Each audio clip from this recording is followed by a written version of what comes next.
Bijapur Sukma border पर पिछले करीब 1 महीने से जारी आदिवासियों का धरना प्रदर्शन खत्म हो गया है। हालांकि आदिवासियों ने आंदोलन खत्म करने का ऐलान नहीं किया है, लेकिन जिस सड़क पर वो पिछले 28 दिनों से हजारों की तादाद में जमे हुए थे, वो फिलहाल खाली कर चुके हैं। एबीपी न्यूज़ वो पहला चैनल है जो तमाम रास्ते बंद होने के बावजूद ग्राउंड जीरो तक पहुंचा है। आदिवासियों का आंदोलन खत्म होने के बाद अब वहां कैसे हालात है और जिस पुलिस कैंप का विरोध हो रहा था वहां किस तरह की हलचल है, अब आप इस पूरी रिपोर्ट में जानिए।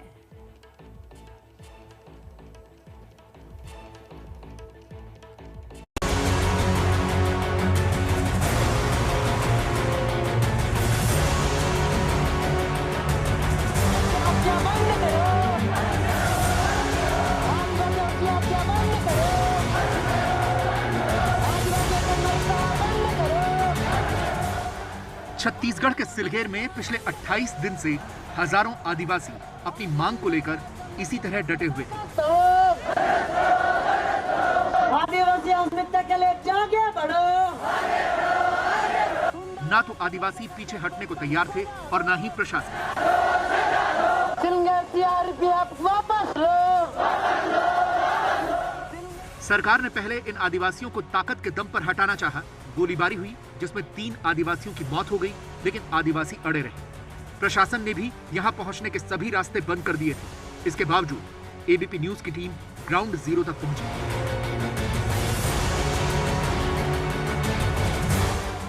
इसके बाद शासन प्रशासन की नींद खुली और आदिवासियों को मनाने में कामयाबी मिली।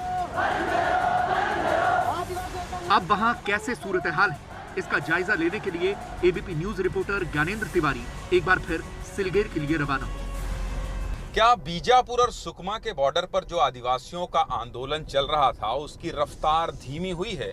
यही जानने समझने के लिए आज हम फिर उसी जगह पर जा रहे हैं। और एक अच्छी बात यह है कि ये जो कटीले तार जिसको देखकर ऐसा लग रहा था जैसे ये कोई सरहद है, आज यहाँ कोई हमें रोक नहीं रहा है। और ये तार भी आज आवारा से पड़े हुए हैं, इनकी देखरेख भी कोई नहीं कर रहा है। कल तक यहाँ इस तार को खोलने के लिए लगभग 150 जवान हुआ करते थे। वो आपसे पूछते थे कि आप कहाँ जा रहे हैं, वो ये भी जानना चाहते थे कि आप कौन हैं। लेकिन इस सड़क में आज फिलहाल आपको कोई नहीं दिख रहा है।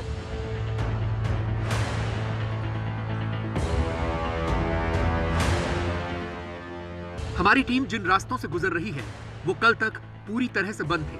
सड़क पर नो एंट्री का बोर्ड लगा हुआ। आदिवासियों ने सड़क पर लकड़ियां बिखेर दी थी ताकि कोई भी इन रास्तों से गुजर न सके। पिछले 28 दिनों से ये सड़क बंद थी, लेकिन अब ये खुल चुकी है।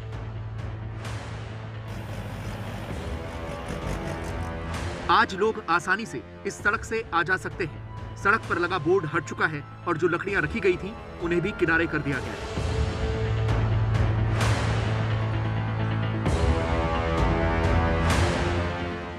ये वो मैदान है जहां आदिवासी पिछले 28 दिनों से जमा थे। खुले आसमान के नीचे डटे हुए थे। यहां सोने का भी इंतजाम था और खाना बनाने का भी।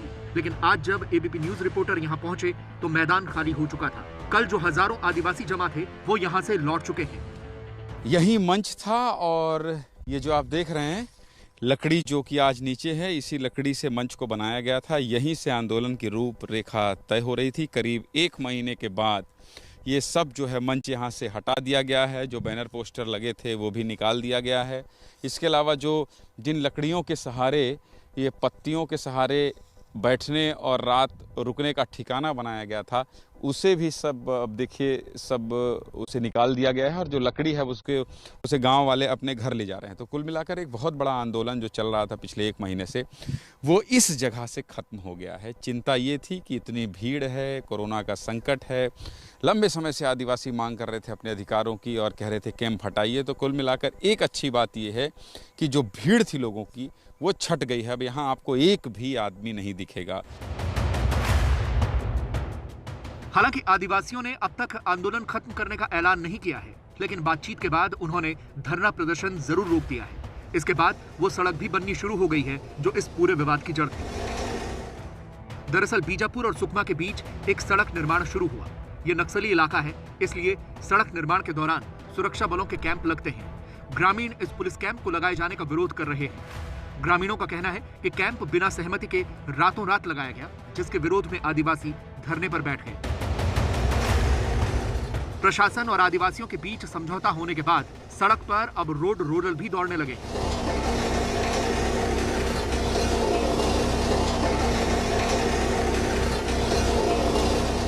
करीब एक महीने से जो आंदोलन चल रहा था आदिवासियों का, वो सड़क पर बैठकर चल रहा था। और इस इलाके में, जिसको अति संवेदनशील इलाका कहा जाता है, यहाँ सड़क की बहुत ज्यादा जरूरत है और इसे ही बनाने के लिए कैंप लगाए जाते हैं, एरिया डोमिनेशन के लिए कैंप लगाए जाते हैं। एक अच्छी बात यह है कि आंदोलन की भीड़ हट जाने से ये जो पहिया है जो रुका था करीब एक महीने से, वो शुरू हो गया है, सड़क का काम शुरू हो गया है।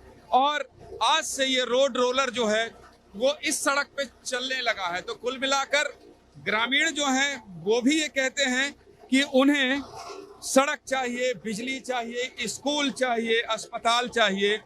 और ये अच्छी बात है कि जो महीनों से काम बंद पड़ा था वो काम अब शुरू हो गया है। सड़क पर ये रोड रोलर सुरक्षा बलों की निगरानी में चल रहे हैं। पुलिस कैंप में जवान भी मुस्तैद हो चुके हैं।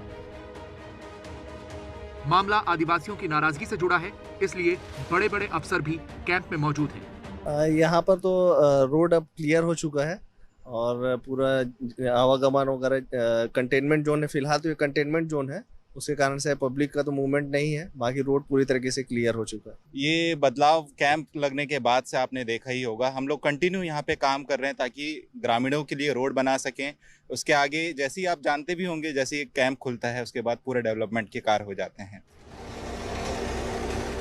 नक्सली इलाके में सड़क बनाने में लगे हर शख्स को सुरक्षा देनी पड़ती है। जरूरत के हर सामान की भी निगरानी करनी होती है। इसकी पूरी जिम्मेदारी जवानों की होती है, जो अपनी जान की परवाह किए बगैर रात दिन पहरा देते हैं और बेहद कठिन परिस्थितियों में अपना फर्ज निभाते हैं। सोचिए, ये पुलिस के अफसर डीजल से लेके तमाम उन चीज़ों पर ध्यान देते हैं कि बस्तर का आदिवासी जो यहाँ रह रहा है उसे सड़क मिल सके, अस्पताल मिल सके। लेकिन कुछ लोगों के बरगलाने के बाद यही आदिवासी इनके ही विरोध में जब बैठ जाएं तो विकास बाधित नहीं होगा तो क्या होगा। कैमरा पर्सन दुर्गेश साहू के साथ ज्ञानेंद्र तिवारी, एबीपी न्यूज़, बीजापुर।